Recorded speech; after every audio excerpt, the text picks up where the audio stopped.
My name is Wang, and I teach in the music department. So come and visit us if you have not. We have really cool professors like Dr. Kikasola. Join the choir and the band, take some music classes. The Genevans are singing right after spring break, and the jazz band is performing on March 21st.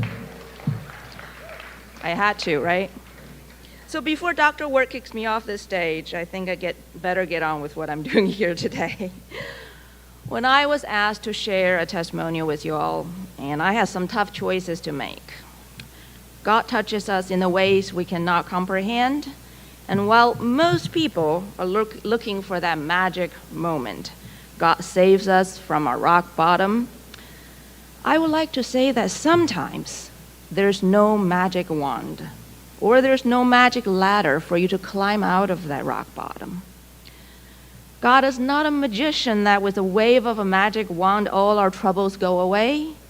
Sometimes God's presence is companionship, persistence, being there for us. Deuteronomy 31:6 tells us that be strong and courageous, for the Lord your God goes with you. He will never leave you nor forsake you. Don't get me wrong, God is a miracle worker. He performs miracles. But sometimes that's all we look for. So today, I want to share an experience that God was there being with me and walking with me. For those of you that know me well, I am, at least I was, and sometimes I still am, a very fiercely competitive person. Sometimes for absolutely no good reason. So I'll be swimming at the Y, and I turn my head, and I see this person next to me in that lane, just a tad bit faster than I am. So out of nowhere, that sudden urge that I need to touch that wall first. So then I speed up, rush to the wall, felt that moment of satisfaction, and then a tremendous feel of stupidity. Why? So out of this competitive nature comes the desire and the need to be first. I was that overachieving student, top of my class, first in everything, fastest to graduate. You know who you are out there. Skipping years throughout my student career, and this comes at a price. This partially self-imposed pressure to do well, and I say partially because I was that international student on an F1 visa in a country that had adopted me since I was a teenager.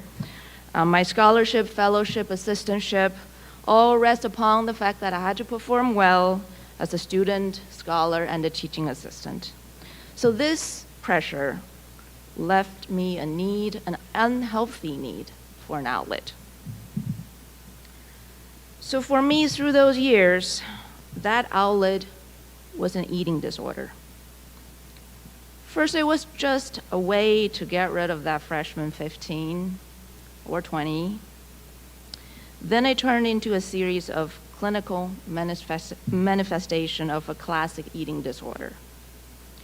And medical professionals and counselors here all know well that an eating disorder is never about weight problem or food. And there was no easy and quick way out of any addiction or illness such as this one.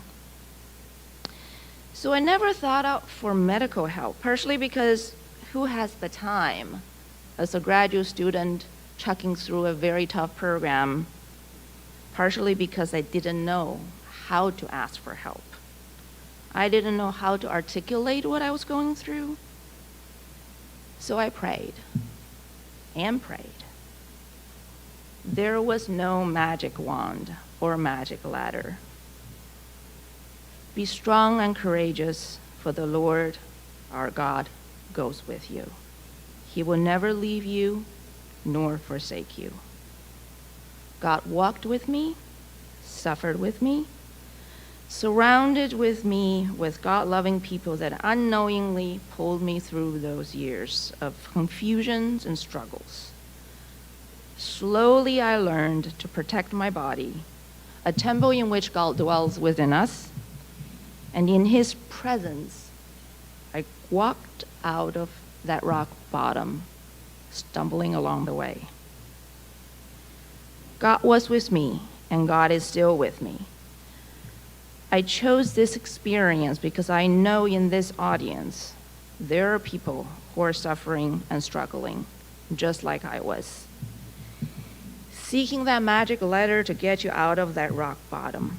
And my advice to you is, keep walking, keep praying, keep walking in the presence of God, and you will get there. And when you feel it's right, ask for help. Blessed are those who have learned to acclaim you, who walk in the light of your presence, Lord. Psalm 89. Thank you.